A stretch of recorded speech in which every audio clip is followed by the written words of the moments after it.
લાગે છે કે તમને આવી રીતે અમુક નેચરલ વસ્તુઓ બહુ ગમતી હશે. હા, અને મને આ ડેકોરેશનનો પણ બહુ શોખ છે. દેખાય છે. બાય ધ વે, જો અમારા ઘરમાં હું છું, મારા મમ્મી પપ્પા અને બે નાના ભાઈ બહેન છે. અને આગળ જતાં તમે બહુ સારી સ્ટડી કરી છે, પણ સોરી, હું તમને એમ નહીં કહી શકું કે તમે જોબ જ કરશો. મારા મમ્મી પપ્પા નથી માનતા કે એ લોકો આવી રીતે ઘરમાં આવેલી વહુને જોબ કરાવે. કઈ વાંધો નહીં, એ તો પછીની વાત છે ને. પહેલા તો આપણે બંને એકબીજાને પસંદ કરી લઈએ, મનમેળ થાય તો લગ્ન સુધીની વાત આવે. હા, પણ અમુક બાબતો શરૂઆતમાં ક્લિયર થઈ જાય તો વધારે સારું. એટલે મને થયું કે તમને બધું કહી દઉં. એ વાત પણ સાચી. તમે અત્યારે જોબ કરો છો, પછી આગળ એ જ કન્ટિન્યુ કરવાના કે પોતાનો બિઝનેસ કરવાના? ના ના, એવું નથી. અત્યારે તો હું ટ્રાયલ બેઝ ઉપર છું. પગાર થોડો ઓછો છે, પણ આગળ જતાં હું મારું પોતાનું પણ કરીશ. વેબસાઇટ બનાવવામાં તો એવું છે કે આમાં આપણે આપણી રીતે બીજી પાર્ટીઓના પણ ઓર્ડર લઈ શકીએ, મતલબ આઉટસાઇડ ઓર્ડર. તો જો એમાં વધારે કામ આવતું જશે તો મારે આ જોબની કોઈ જરૂર નહીં પડે. ઓકે, વાંધો નહીં. તો હવે તમારા પર છે કે તમારે શું કરવું છે. એમાં હું કે તમારા પેરેન્ટ્સ કાંઈ ના કહી શકે. હા, પણ તમારા મમ્મી અને પપ્પા પણ આમ એકદમ વ્યવસ્થિત લાગ્યા. એમણે જ સામે ચાલીને કહ્યું કે તમે બહાર જાઓ, વાતચીત કરી લો. હા, એ લોકોને એમ કંઈ વાંધો નહીં. બહુ બ્રોડ માઇન્ડેડ છે એ લોકો. હા, મને તો પહેલા કહ્યું હતું, બોલો, કે તને કોઈ છોકરો પસંદ હોય ને તો તું કહી દે, આપણે ત્યાં તારા લગ્ન કરાવી દઈશું. પણ મને કોઈ છોકરો પસંદ જ ના આવ્યો.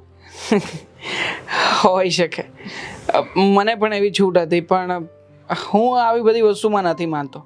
મેં પહેલેથી જ મમ્મી પપ્પાને કહી રાખ્યું હતું કે મારે અરેન્જ મેરેજ જ કરવા છે.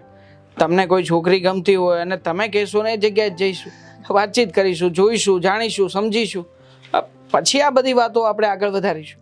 ચલો, એક વાત તો કોમન છે, આપણામાં નહીં તો આપણી ફેમિલીમાં. કેમ નહીં?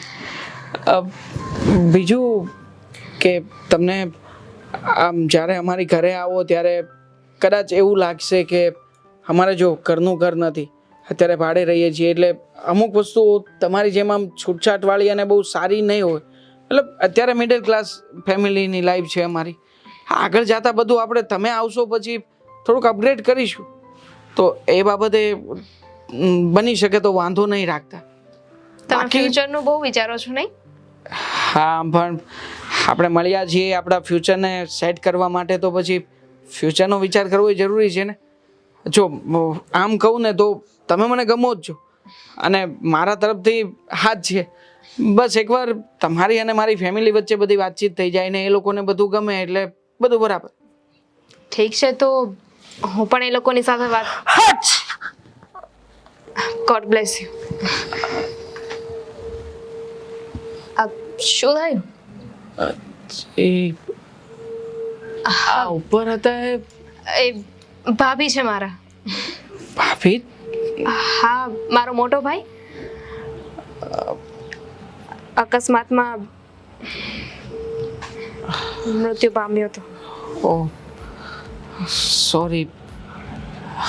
એ હું આવ્યો ત્યારે બહાર નહોતા આવ્યા, મતલબ ઉપર જ.